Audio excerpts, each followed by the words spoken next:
യുഎസിനും ഇറാനുമിടയിൽ വീണ്ടും സംഘർഷം. ഹോർമുസ് കടക്കാൻ ശ്രമിച്ച ഒരു അമേരിക്കൻ ടാങ്കറിന് നേരെ IRGC വെടിയുതിർത്തു. പകരം ഇറാനിലെ സൈനിക കേന്ദ്രങ്ങളിലേക്ക് ആക്രമണം നടത്തി യുഎസ്. 4 ഇറാനിയൻ ഡ്രോണുകൾ വെടിവെച്ചിട്ടു. തെക്കൻ നഗരമായ ബന്ദർ അബ്ബാസിലും ആക്രമണമുണ്ടായി. സമ്പുഷ്ടീകരിച്ച യുറേനിയം പൂർണ്ണമായും ഉപേക്ഷിച്ചാലും ഇറാനുമേലുള്ള സാമ്പത്തിക ഉപരോധങ്ങളിൽ പിന്നോട്ടില്ല എന്ന് ട്രംപ് വ്യക്തമാക്കുകയാണ്. ഹോർമുസിൽ നിയന്ത്രണങ്ങൾ കൊണ്ടുവരാൻ ശ്രമിച്ചാൽ ഒമാനെയും ആക്രമിക്കുമെന്നും ട്രംപിന്റെ ഭീഷണിയുണ്ട്. It's going to be open to everybody. It's international waters. Nobody's going to control it. We're going to watch over it. We'll watch over it, but nobody's going to control it. That's part of the negotiation that we have. They would like to control it. Nobody's going to control it. It's international waters, and Oman will behave just like everybody else, and we'll have to blow them up. They understand that. They'll be fine.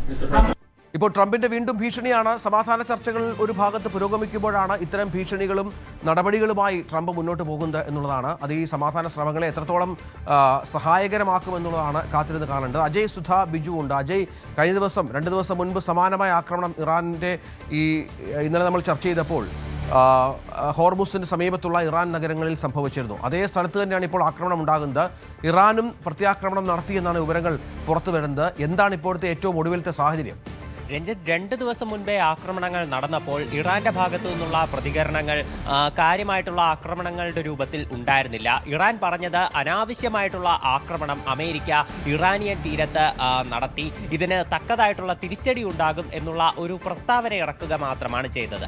എന്നാൽ അന്നും US central command വ്യക്തമാക്കിയത് ഒരു സ്വയം പ്രതിരോധം എന്നുള്ള നിലയിലായിരുന്നു US ഇത്തരം ആക്രമണം നടത്തിയത് എന്നാണ്.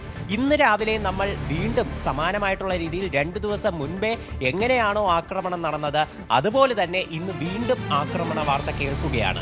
ഇറാന്റെ തെക്കൻ നഗരമായിട്ടുള്ള ബന്ദർ അബ്ബാസിൽ തന്നെയാണ് വീണ്ടും ഒരു ആക്രമണം നടന്നത്. ഇപ്പോൾ ഇറാനിലുള്ള സൈനിക കേന്ദ്രങ്ങൾ കേന്ദ്രീകരിച്ചാണ് അമേരിക്കയുടെ ആക്രമണം നടന്നതെന്നാണ് നമുക്ക് വിവരങ്ങൾ ലഭിക്കുന്നത്. മാത്രമല്ല 4 ഇറാനിയൻ ഡ്രോണുകൾ വെടിവെച്ചിട്ടതായിട്ടും വിവരമുണ്ട്. ഹോർമുസ് കടലിടുക്ക് കേന്ദ്രീകരിച്ചും മറ്റ് വെടിവെപ്പുകളും ആക്രമണങ്ങളും ഉണ്ടായതായിട്ടാണ് റിപ്പോർട്ടുകൾ സൂചിപ്പിക്കുന്നത്. എന്നാൽ ഇപ്പോൾ ഇറാന്റെ ഒരു ഔദ്യോഗിക മാധ്യമമായിട്ടുള്ള തസ്നിം ന്യൂസ് ഏജൻസി റിപ്പോർട്ട് ചെയ്യുന്നത് മറ്റൊരു വിധത്തിലാണ്. അവർ പറയുന്നത് ഈ ഹോർമുസ് കടലിടുക്കിലൂടെ റഡാർ ഓഫ് ചെയ്തുകൊണ്ട് യാത്ര ചെയ്യാൻ ശ്രമിച്ച ഒരു അമേരിക്കൻ ടാങ്കറിന് നേരെ IRGC വെടിയുതിർത്തിരുന്നു. അപ്പോൾ ഈ വെടിവെപ്പ് കാരണമാണ് അമേരിക്ക ഇറാനിയൻ തീരങ്ങളിൽ ആക്രമണം നടത്തിയതെന്നാണ് തസ്നിം ന്യൂസ് ഏജൻസി പറയുന്നത്. ഇപ്പോൾ ആദ്യമായിട്ടാണ് ഇത്തരമൊരു നറേറ്റീവ് ഇറാന്റെ ഭാഗത്തു നിന്നുണ്ടാകുന്നത്. 2 ദിവസം മുൻപേയും അമേരിക്ക സമാനമായിട്ടുള്ള രീതിയിൽ സ്വയം പ്രതിരോധം എന്നുള്ള നിലയിലാണ് ഇറാനിലേക്ക് ആക്രമണം നടത്തിയതെന്ന് പറഞ്ഞിരുന്നുവെങ്കിലും അന്ന് ഇറാന്റെ ഭാഗത്തു നിന്നുള്ള ആക്രമണങ്ങളൊന്നും റിപ്പോർട്ട് ചെയ്തിട്ടില്ല. പക്ഷേ ഇന്ന് ഇറാനിലെ ഒരു മാധ്യമം തന്നെ സ്ഥിരീകരിക്കുകയാണ് ആദ്യം ഇറാന്റെ ഭാഗത്തു നിന്നാണ് ആക്രമണം ഉണ്ടായത്, അതിനുശേഷം അമേരിക്ക തിരിച്ചടിച്ചതാണെന്ന് ഇറാനിലെ ഒരു വാർത്താ ഏജൻസി തന്നെ പറയുന്നു എന്ന ഒരു പ്രത്യേക സാഹചര്യം കൂടി ഇവിടെ നിലനിൽക്കുന്നുണ്ട്. എന്തായാലും സംഘർഷം ഇത് ഒരു വീണ്ടും ഒരു അധികം ഇടവേളകളില്ലാതെ ഒരു 2ാം ദിവസം കൂടി സമാനമായിട്ടുള്ള രീതിയിൽ ആക്രമണം നടന്നിരിക്കുകയാണ്. ഇത് തീർച്ചയായിട്ടും സമാധാന ചർച്ചകൾക്ക് ഒരു വലിയ ഭീഷണി തന്നെയാണ്. ഇനി നമുക്ക് സമാധാന ചർച്ചകളിലേക്ക് വന്നാൽ അവിടെയും പ്രതിസന്ധികൾ രൂക്ഷമാണ്. അമേരിക്കയും ഇറാനും 2 തരത്തിലുള്ള നറേറ്റീവുകളാണ് ഈ സമാധാന ചർച്ചകളെ സംബന്ധിച്ച് പുറത്തുവിടുന്നതെന്ന് നമുക്ക് കാണാൻ സാധിക്കും. ഇറാനിലെ ചില മാധ്യമങ്ങൾ റിപ്പോർട്ട് ചെയ്യുന്നത് അമേരിക്കയും ഇറാനും തമ്മിൽ ഒരു മെമ്മോറാണ്ടം ഓഫ് അണ്ടർസ്റ്റാൻഡിംഗ് ഉണ്ടായിട്ടുണ്ട്. ഇത് പ്രകാരം അടുത്ത 30 ദിവസത്തിനുള്ളിൽ ഇറാനിയൻ തുറമുഖങ്ങൾക്ക് മേലും അതുപോലെ ഇറാനിയൻ കപ്പലുകൾക്ക് മേലുമുള്ള ഉപരോധം ഹോർമുസ് കടലിടുക്കിൽ അവസാനിപ്പിച്ചാൽ ഈ സംഘർഷങ്ങൾ ആരംഭിക്കുന്നതിന് മുൻപുള്ള രീതിയിലേക്ക് ഹോർമുസ് തുറക്കുമെന്നാണ് ഇറാൻ പറഞ്ഞിട്ടുള്ളത്. അതായത് ഈ സംഘർഷം ആരംഭിക്കുന്നതിന് മുൻപ് ഹോർമുസ് കടലിടുക്കിലൂടെ എല്ലാ കപ്പലുകൾക്കും സുഗമമായി യാത്ര ചെയ്യാൻ സാധിക്കുമായിരുന്നു. ആ ഒരു നിലയിലേക്ക് ഹോർമുസ് തുറക്കും എന്നാണ് ഇറാന്റെ ചില മാധ്യമങ്ങൾ റിപ്പോർട്ട് ചെയ്യുന്നത്. എന്നാൽ അമേരിക്ക ഇത്തരമൊരു റിപ്പോർട്ട് നിലവിൽ പൂർണ്ണമായിട്ടും തള്ളിക്കളഞ്ഞിട്ടുണ്ട്. ഇത് അസത്യമാണെന്ന് അമേരിക്ക സ്ഥിരീകരിക്കുകയും ചെയ്തിട്ടുണ്ട്. പകരം ട്രംപിന്റെ ഭാഗത്ത് നിന്നാണ് ഇപ്പോൾ ചില സ്ഥിരീകരിക്കാൻ സാധിക്കുന്ന വിവരങ്ങൾ വരുന്നത്. ട്രംപ് കഴിഞ്ഞ ദിവസം വൈറ്റ് ഹൗസിൽ വെച്ച് നടന്ന ക്യാബിനറ്റ് മീറ്റിംഗിന് ശേഷം മാധ്യമങ്ങളോട് പ്രതികരിക്കുകയായിരുന്നു. അദ്ദേഹം പറഞ്ഞത് ഇറാനിലുള്ള സമ്പുഷ്ടീകരിച്ച യുറേനിയം അത് പൂർണ്ണമായിട്ടും ഒഴിവാക്കാൻ അവർ തയ്യാറായാലും ഇറാന് മേലുള്ള ഉപരോധങ്ങൾ അവസാനിപ്പിക്കില്ല എന്നാണ്.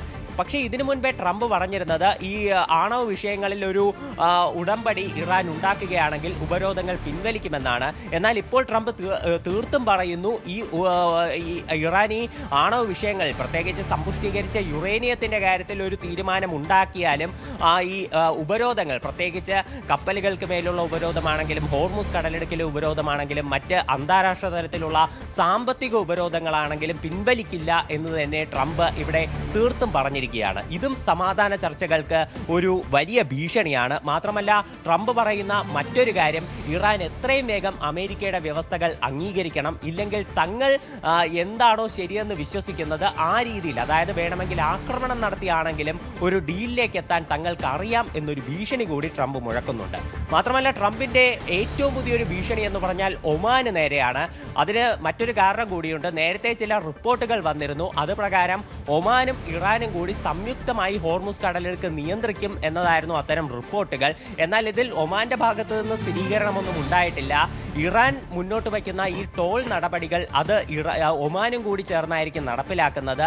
ഇനി ഈ ഹോർമുസ് കടലിടുക്കിന് അപ്പുറത്തും ഇപ്പുറത്തുമുള്ള 2 രാജ്യങ്ങൾ ചേർന്നായിരിക്കും ഈ പാത നിയന്ത്രിക്കുന്നത് എന്നുള്ള തരത്തിലുള്ള റിപ്പോർട്ടുകളായിരുന്നു നേരത്തെ പുറത്തു വന്നിരുന്നത്. എന്നാൽ ഇതിൽ ഇറാൻ ഒരു സ്ഥിരീകരണം നടത്തിയിട്ടില്ല, ഒമാനും ഒരു സ്ഥിരീകരണം നടത്തിയിട്ടില്ല. അത് നമ്മൾ ഓർത്തിരിക്കണം. പക്ഷേ ട്രംപ് ഇപ്പോൾ അത്തരമൊരു സ്ഥിരീകരിക്കാത്ത വാർത്തയുടെ പുറത്ത് ഒമാന് മേലൊരു ഭീഷണി മുഴക്കുകയാണ്.